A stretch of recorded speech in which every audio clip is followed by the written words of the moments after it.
할렐루야. 반갑습니다. 오늘 하나님께서 우리에게 은혜를 주실 때 저는 개인적으로 그렇게 소망하고 있습니다. 하나님 우리에게 주님 사랑할 때 나오는 눈물을 주시옵소서.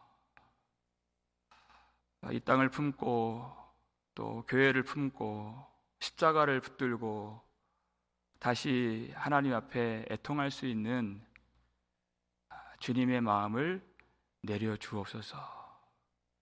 그것이 저의 오늘 소원입니다. 그런 은혜를 우리에게 내려 주시기를 주의 이름으로 축원합니다. 이 비시디아 안디옥에서 바나바와 바울이 들어가자마자 눈에 불을 켜고 무엇을 찾았을까요? 유대인의 회당입니다. 어떤 지역에 유대인의 회당이 있다는 것은 거기에 얼마간의 유대인들이 살고 있다는 말이 되겠죠. 그와 더불어서 유대인은 아니지만 하나님을 경외하는 이방인들도 있을 수 있다는 말이 되는 것입니다. 바울이 이 성경에서 첫 설교를 우리가 지금 읽은 것이에요. 앞부분을 지금 예수님 만나고 한 15년, 한 17년 지난 후인데 수많은 설교를 해왔겠지만 우리가 보는 바는 이 첫 설교입니다. 그가 복음을 전하면 유대인이 있고 또 하나님을 경외하는 이방인들이 있을 때 여러분 어떤 부류의 사람들이 이 복음을 환영했을까요? 하나님을 경외하는 이방인들이 훨씬 더 많이 반응을 보이고 환영했어요. 왜냐하면 구약의 성경은 주된 구원의 약속이 유대인들에게 주어진 것처럼 보여질 때가 많이 있죠. 그러니까 이 회당에서 예배를 드릴 때에도 주인 행세를 하는 사람들이 누구겠습니까? 유대인들이에요. 이방인들은 그 하나님의 약속으로부터 소외된 그런 마음을 가질 수 있겠죠. 그런데 바울이 전한 복음을 듣고 보니까 정말 그 복음이야말로 복음이에요. 왜냐하면 유대인이든지 이방인이든지 종이나 자유인이나 남자나 여자나 그리스도로 말미암는 하나님의 의인이 차별이 없느니라 그랬어요. 하나님의 약속으로부터 멀어진 이 이방인들도 외인들도 그리스도의 피로 가까워졌느니라. 참 복음이에요. 여러분 이 말이요 유대인들을 깎아내리는 말이 절대 아니죠. 먼저 말씀을 주시고 하나님이 불러주신 그 특권은 뭐 말할 수가 없는 것이에요. 그런데 유대인들이나 이방인들이나 동일하게 그리스도로 말미암아 하나님이 구원하시길 기뻐하신다는 것이에요. 지금 이 처음으로 우리가 보게 되는 이 설교 가운데에서 하나님은 이방인들이 이 복음 전할 때마다 먼저 뜨거운 마음을 갖고 반응을 하는데 하나님이 이 유대인들을 얼마나 사랑하시는가, 그리고 먼저 말씀을 주신 이 특권이 얼마나 놀라운 특권인가, 그것을 오늘 우리가 발견할 수 있는 것이에요. 이 복음은 모든 믿는 자들에게 구원을 주시는 하나님의 능력이 됨이라. 먼저는 누굽니까? 유대인에게요 그랬어요. 그리고 헬라인에게로다. 하나님이 불붙는 마음으로 이 백성들을 얼마나 아끼시는가, 그 마음이 바울에게 그대로 전해져서 이 설교를 시작하고 있는 것입니다. 얼마나 특별하게 여기시는가. 오늘 17절 말씀 읽겠습니다. 이 이스라엘 백성의 하나님이 우리 조상들을 택하시고 애굽 땅에서 나그네 된 그 백성을 높여 큰 권능으로 인도하여 내사. 아멘. 하나님이 어떤 하나님이세요? 이 이스라엘 백성의 하나님이 이렇게 시작하고 있는 것이. 물론 이방인들도 앉아 있지만 이 유대인들을 먼저 부르신 하나님. 성경에서 발견되는 사도 바울의 첫 번째 설교의 첫 번째 동사가 택하시고요. 이들을 택하여 주셨다. 아브라함을 택해 주셨다는 것이죠. 아브라함은 믿음의 조상이라 일컬음 받는 사람입니다. 그런데 그가 어떤 모습으로 살고 있었는가? 성경을 잘 보니까요, 아브라함이 살고 있었던 갈대아 땅, 거기는 사람들이 자기의 힘을 과시하기 위해서 성읍과 탑을 하늘 끝까지 닿게 하자, 그리고 우리 이름을 내자. 무슨 탑입니까? 바벨탑을 쌓았던 신할 평지가 있었던 그곳이에요. 그리고 우르라고 하는, 갈대아 우르 그랬죠. 거기서 그의 아버지가 우상을 만들어 섬겼던 그런 곳이었습니다. 그러니까 세상 사람들과 섞여서 똑같이 살았던 아브라함을 하나님이 불러주신 것이에요. 내가 내게 보여줄 땅으로 가라 그랬어요. 그런데 도착하자마자 아브라함이 그 말씀을 듣고 간 이 가나안 땅에서 무엇을 발견합니까? 이미 가나안 족속이 다 여기 거주하고 있는 거예요. 이 사람들은 기골이 장대하고 무법천지한 사람들입니다. 아브라함의 나이는 지금 75이에요. 언제 그들이 와서 빼앗고 죽이고 어떤 위험에 빠뜨릴지 알지 못하는 그런 상황에 놓여 있는 것이에요. 기가 막힐 노릇이죠. 스데반이 설교했던 사도행전 7장 5절을 보니까요, 하나님이 이 말씀 듣고 이 가나안 땅에 온 아브라함에게 발 디딜 만한 땅도 약속으로 주지 아니하시고 유업으로 주지 아니하시고 이렇게 말해요. 발 디딜 땅도. 그런데 내가 이 땅을 너와 내 자손에게 주리라, 이 약속을 주셨다는 것이에요. 손에 잡히는 것은 아무것도 없어요. 자기 발로 밟을 땅도 그가 얻지 못했습니다. 그런데 하나님은 약속을 주시는 하나님이시다. 그것뿐입니까? 창세기 12장 10절을 보니까 그 땅에 기근이 들었으므로 그래요. 그 땅의 기근이 심하였음이니라, 그렇게 나와요.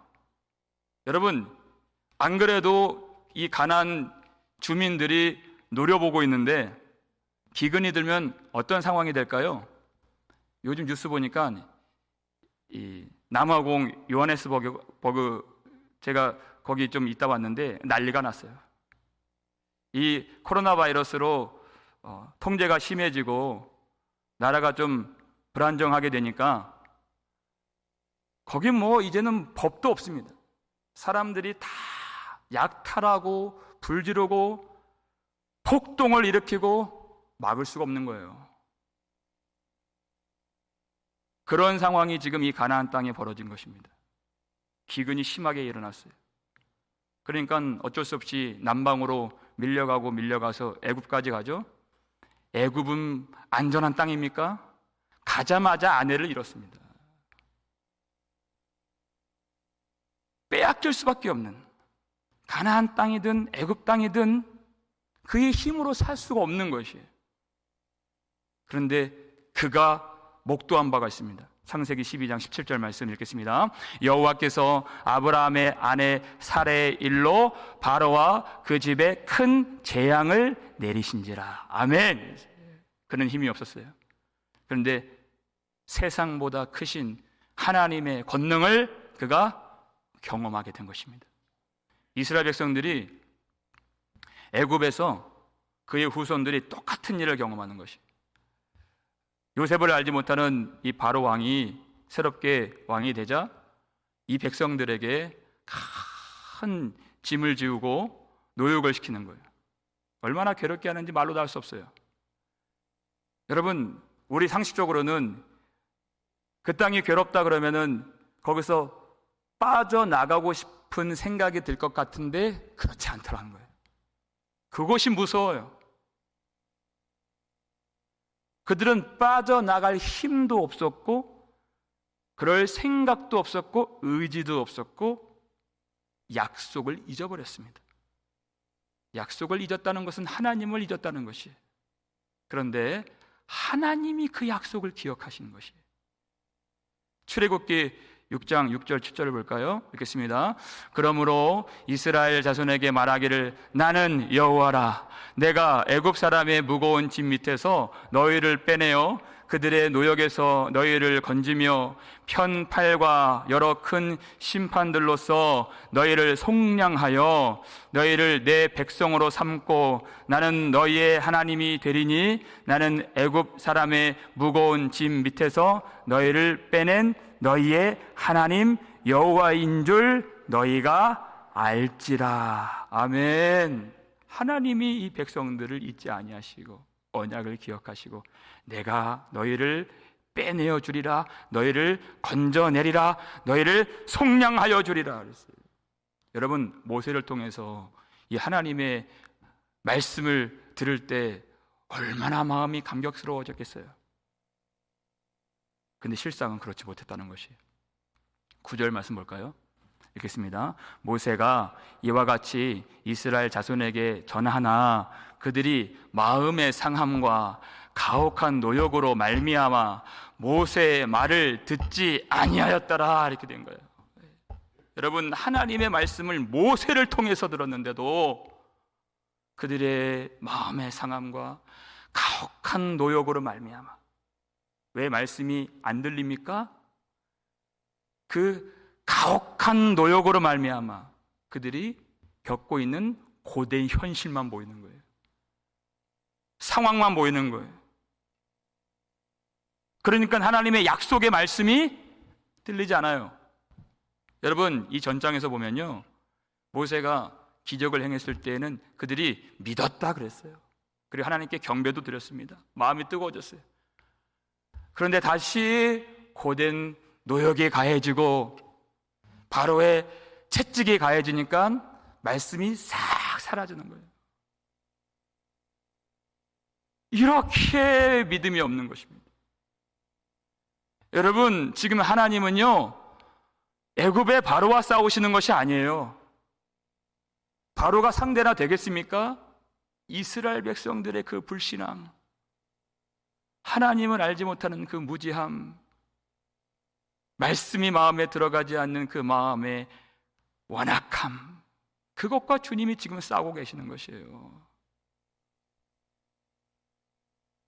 하나님이 그의 조상들을 택하사 그랬어요.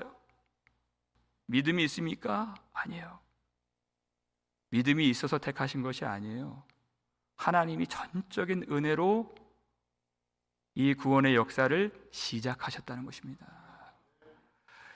하나님이 말씀을 주시면 잊어버리고 믿음을 주시면 그것을 또 까먹고 세상에 다 쏟아버리는 이런 패역한 백성들을 하나님이 아끼시고 불쌍히 여겨주셨다는 것입니다. 그리고 이 백성들을 높여 큰 권능으로 인도하여 내사 그랬어요. 아무런 자격도 없고 힘도 없는 이들을 하나님이 높여주셨어요. 그리고 애굽의 바로를 심판하시며 큰 권능으로 애굽에서 그들을 빼내어 주신 것입니다. 여러분, 이런 놀라운 은혜를 경험했다면 찬송이 나오죠. 감사가 나오죠. 얼마나 감격스러운 인생을 그들이 살아야 했겠습니까? 많은, 그러면 18절을 볼까요? 읽겠습니다. 광야에서 약 40년간 그들의 소행을 참으시고 그랬어요. 여러분이 광야에서 하나님이 얼마나 큰 은혜를 이들에게 베풀어 주셨습니까? 여러분, 신명기 1장 31절을 볼까요? 읽겠습니다. 광야에서도 너희가 당하였거니와 사람이 자기의 아들을 안는 것 같이 너희의 하나님 여호와께서 너희가 걸어온 길에서 너희를 안으사 이곳까지 이르게 하셨느니라 하나 그랬어요. 하나님께서 사람이 자기 아들을 안는 것 같이 너희를 안으사 이렇게 하신 것이, 그 먹을 것이 없는 곳에서 하늘로부터 만나를 내려주시고, 물이 없는 땅에서 반석에서 물을 내주시고, 밤에는 불기둥, 낮에는 구름기둥으로 모든 환난 가운데서 지켜주신 하나님, 정말 놀라운 은혜예요. 사람이 자기 아들을 낳는 것 같이 그랬어요. 여러분, 아무리 부주의하고 그 성격이 덜렁거리는 사람 있잖아요. 그런 사람도 자기 자식을 안을 때에는, 저는 그 자식을 한 번도 떨어뜨리는 걸 본 적이 없어요. 여러분 보신 적 있어요? 그죠? 뭐 가끔 엄마가 뭐 뒤로 업을 때는 좀 몰라요. 안 보이니까. 뭐 어디 부딪힐 수 있죠. 문설주 같은데. 우리 하온이 주원이 엄청나게 부딪혔어요. 엄마가 막 표대를 향해서 달려가니까 근데 안을 때는 그렇지 않아요. 하나님이 안으시면 그 자식을 얼마나 아끼시겠습니까? 다치지 않게, 아프지 않게 하나님이 그 품으로 안으사, 안아주사 그랬어요. 이것이 얼마나 큰 은혜입니까? 여러분, 근데 32절 말씀 볼까요? 읽겠습니다. 이 일에 너희가 너희의 하나님 여호와를 믿지 아니하였도다. 이것이 성경이 말해주는 바예요. 그렇게 안아주시고 품어주시고 보호해주시고 지켜주신 하나님, 그럼에도 불구하고 여호와를 믿지 아니하였도다 그랬어요. 그러니까 이 광야 생활 40년 동안 40년 내내 하나님이 그들을 참으셨다고 성경이 말하고 있습니다. 여러분, 광야 생활을 생각하면 우리는 이스라엘 백성들이 얼마나 힘들었을까, 우리는 그렇게만 생각을 해요.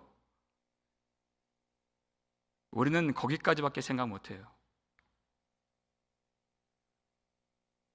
여러분, 이스라엘 백성들은 하나님의 품 속에 있었습니다. 물론 어렵지 않은 것은 아니죠.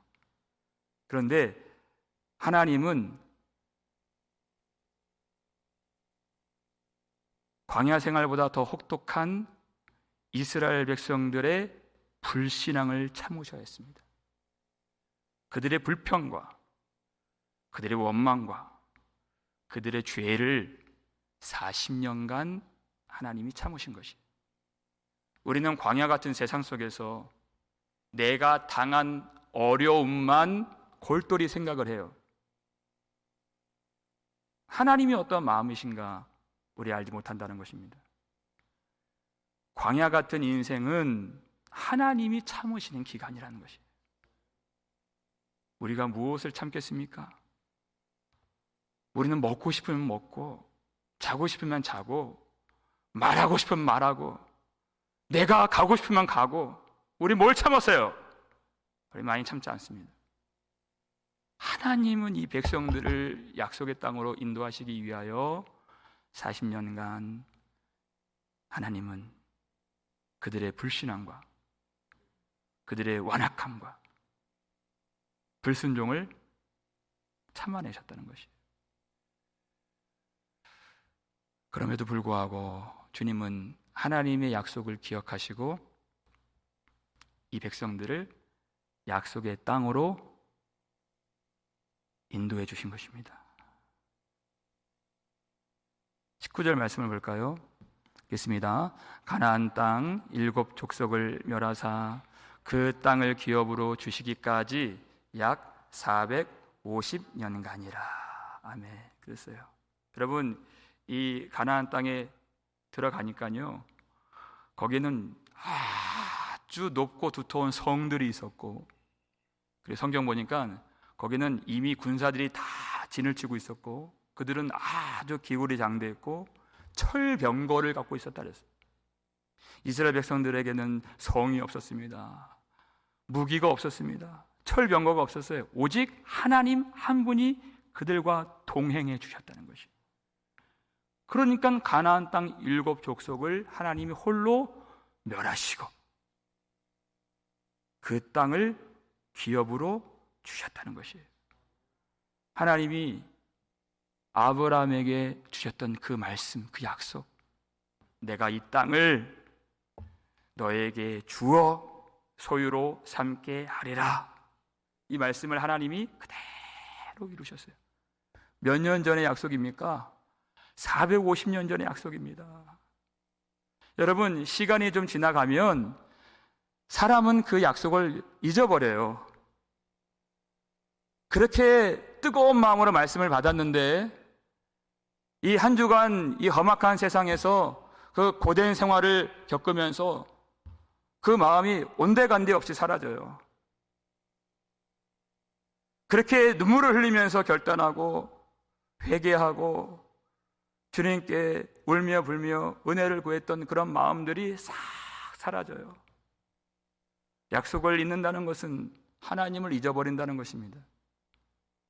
그런데 하나님이 이 백성들 간의 약속을 잊지 아니하시고 450년 전에 그 약속을 기억하시고 그 땅을 주셨다는 것이에요.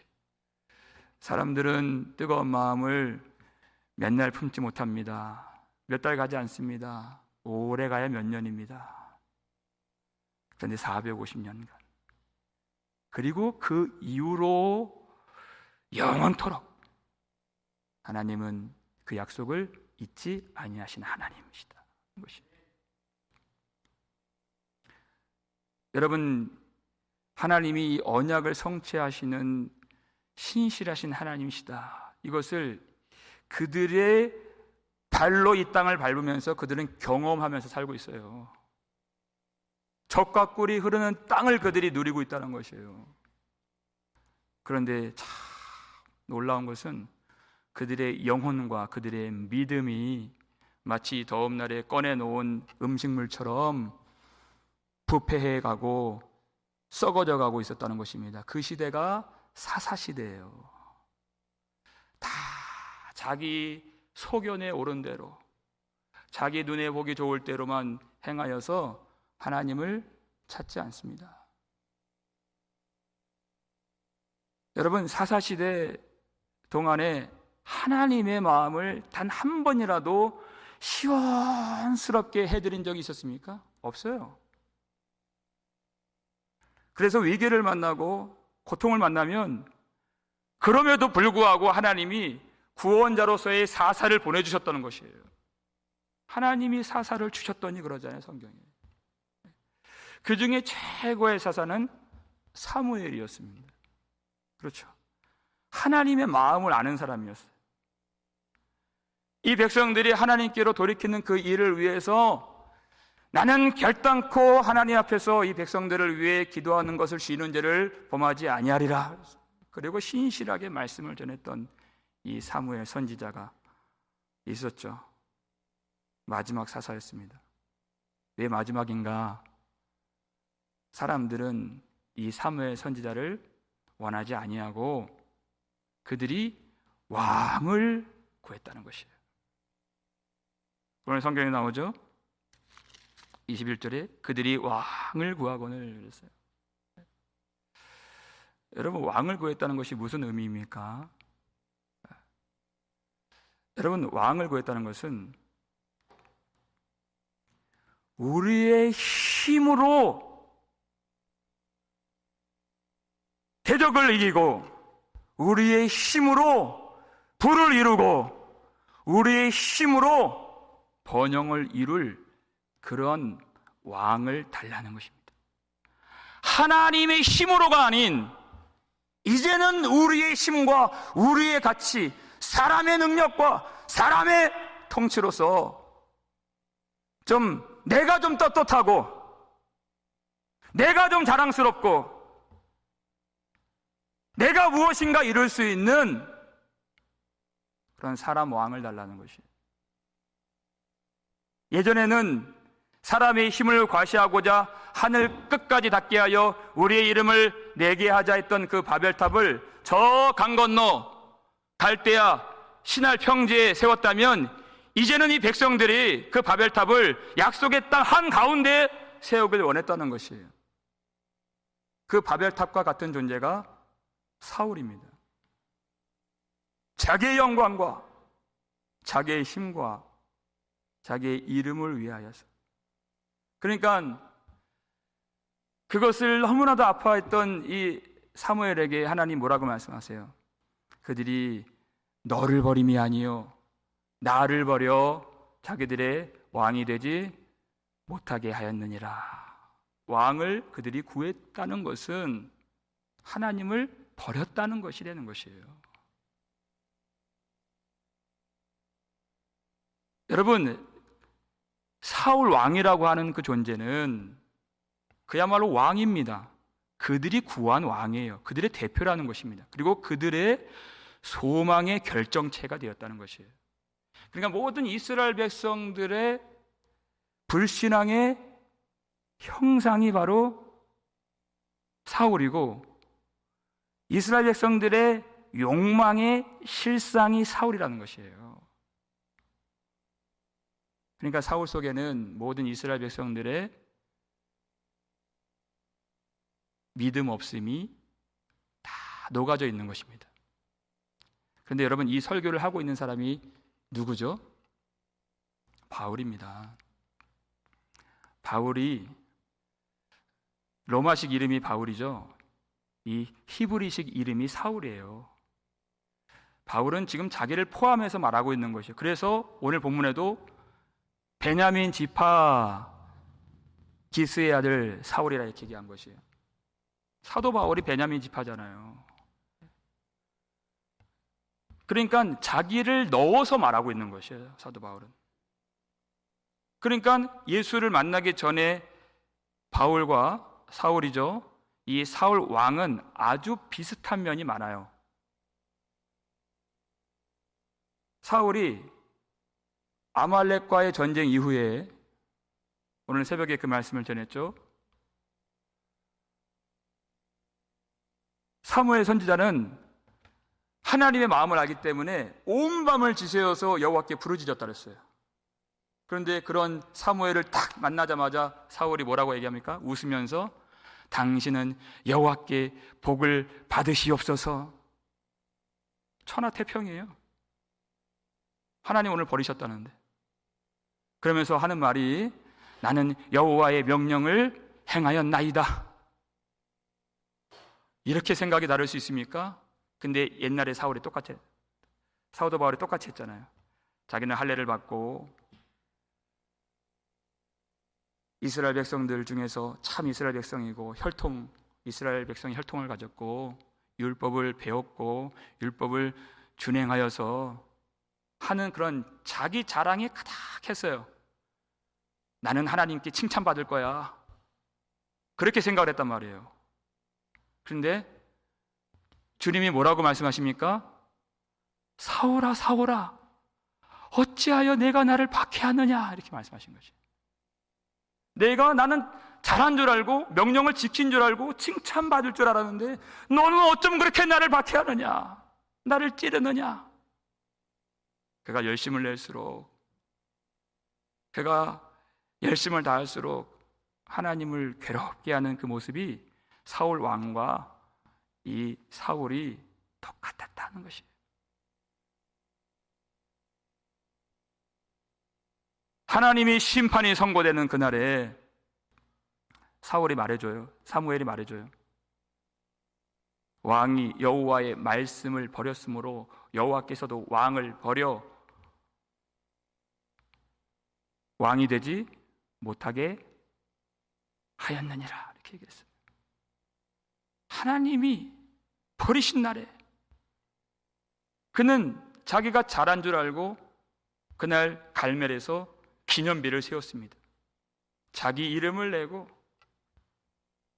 자기 힘을 과시하고 마음의 잔치를 벌이면서 기념비를 세우고 문안의 인사를 드렸다는 것이에요.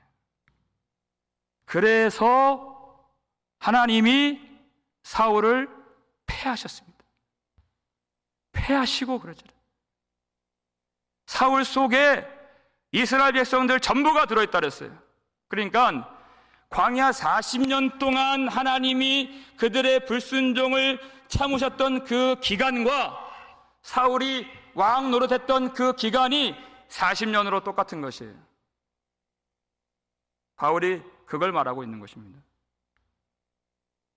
하나님이 패하실 수밖에 없는 22절 말씀이죠. 읽겠습니다. 패하시고 다윗을 왕으로 세우시고 증언하여 이르시되 내가 이새의 아들 다윗을 만나니 내 마음에 맞는 사람이라 내 뜻을 다 이루리라 하시더니 하시는 것이, 사울로는 내 뜻을 이룰 수 없다는 것이, 그들이 한다고 하는 그 순종으로는 절대 하나님의 뜻을 이룰 수가 없다는 것입니다. 그들의 힘과 그들의 지혜와 그들의 능력으로는 하나님의 영광을 나타낼 수가 없다는 것이, 그래서 패하셨습니다. 그래서 하나님이 왕을 세우시는데 다윗 왕을 세우세요. 자, 사울은 이 백성들이 왕을 구하거늘 그랬어요. 근데 다윗은 하나님이 세우시는 왕이십니다. 하나님이 세우시는 그 왕이 바로 다윗이다. 그가 준수해서 지혜가 있어서 능력이 있어서 힘이 있어서 그를 세우신 것이 아니라 그는 내 마음에 합한 자라 하신 것이에요. 하나님은 그러한 사람을 찾으신다는 것이에요. 여러분, 내 마음에 합한 자라, 이거 무엇입니까? 사울은 자기 손의 힘을 의지했던 사람, 하나님의 말씀을 진멸하고 자기의 판단을 붙들었던 사람이에요. 네, 다윗은요, 오로지 주님의 손만 의지했던 사람입니다. 다윗이 죄가 없나요? 아니요. 죄로만 따진다면 다윗은 얼굴을 들 수가 없어요. 사울보다. 얼마나 큰 죄를 저질렀습니까? 그런데 여러분, 범죄했을 때에도 그는 여호와의 손을 의지했다는 것이, 차라리 하나님의 손에 빠지길 원했다고 그랬어요. 그는 하나님을 의지한 것이 무엇입니까? 사울은 자기의 죄를 숨기려고 했고 다윗은 다 토설했습니다. 요한일서 1장 10절 말씀처럼 만일 우리가 범죄하지 아니하였다 하면 하나님을 거짓말하는 이로 만드는 것이니 또한 이는 하나님의 말씀이 우리 속에 있지 아니하리라 그랬어요. 절대 그럴 수 없다는 것이에요. 하나님의 마음에 합한 자라는 것이 무엇이냐? 사울은 온갖 핑계와 책임 전가와 변명과 거짓으로 나는 여호와의 명령을 행하였나이다 이렇게 말을 했어요. 다윗은 그렇게 하지 않았습니다. 하나님의 말씀이 내 마음을 찌르고 그 찔린 마음이 상한 심령이 되어서 그 죄악들을 다 고백하지 아니할 수 없는 이러한 모습이 내 마음에 합한 자라 하는 모습입니다. 그래서 내가 이 사람을 통하여 내 뜻을 다 이루리라. 그 뜻이 무엇입니까? 하나님의 모든 언약을 다 완성하시는 구원자를 다윗의 후손을 통해서 보내주신다는 것이에요. 그러니까 이스라엘 백성들은, 이 회당에서 예배를 드리고 있는 사람들은 이 약속을 다 알고 있는 사람들이에요. 그런데 그들이 무엇을 보고 있었느냐? 다윗의 언약, 하나님의 약속은 알고 있는데 그들이 보는 현실은 너무나도 참혹하다는 것이에요. 내가 그의 왕위를 영원히 경고하게 하리라 그랬어요. 그런데 이미 바벨론이 침공을 해서 이 나라가 멸망해 버렸어요. 다윗의 아들들은 다 끌려가고 죽임을 당했습니다. 성전은 이미 불타버린 지 오래가 되었어요. 하나님의 약속과 이 현실 사이에서 시간이 길어질수록 하나님의 약속이 이미 불타버린 성전의 연기처럼 다 흩어지고 있는 것이, 현실의 그 고된 상황과 암울한 이런 형편만이 이 사람들의 마음을 가득 채우고 있는 것이. 그때 부르는 노래가 있습니다. 시편 89편 49절 말씀 읽겠습니다. 주여, 주의 성실하심으로 다윗에게 맹세하신 그 전에 인자하심이 어디 있나이까? 하나님의 약속을 모르진 않아요. 그런데 약속은 알고 있지만 이 암울한 현실과 고된 생활의 무게에 짓눌려서 그들의 부르는 노래가 감격과 찬양이 아니에요. 요즘 한국에서 코로나 바이러스 이 4단계 무슨 단계를 발표하니까, 방역을 실시하니까 이제 그나마 몇 명 띄엄띄엄 예배를 드렸던 이 교회가 완전히 문을 닫아야 하는 그런 모습을 봐요. 물론 교회가 사람들에게 폐를 주어서는 안 되고 조심조심 해야죠. 하지만 참 너무나도 하고 싶은 말이 많아요. 너무나도 안타까운 상황이에요. 근데 더 비통한 것은 그렇게 우리가 외칠 수 없을 만치 우리 마음의 믿음의 등불도 꺼지는 듯해서 너무나도 가슴이 아픈 거예요. 시간이 길어질수록 예전에는 그것을 생각하면 하나님 앞에 눈물을 흘리면서 기도도 했지만 눈물도 말라버렸어요. 오랜 기다림 끝에 지쳐버린 그런 자신을 발견하게 되는 것이에요.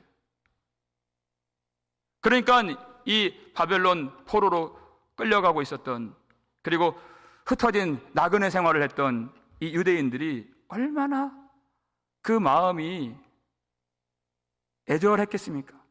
약속이 마음에 없는 건 아니에요. 그런데 그 거미들같이 희미해진 그 약속을 붙들고 이 애가를 부를 수밖에 없는 것이에요.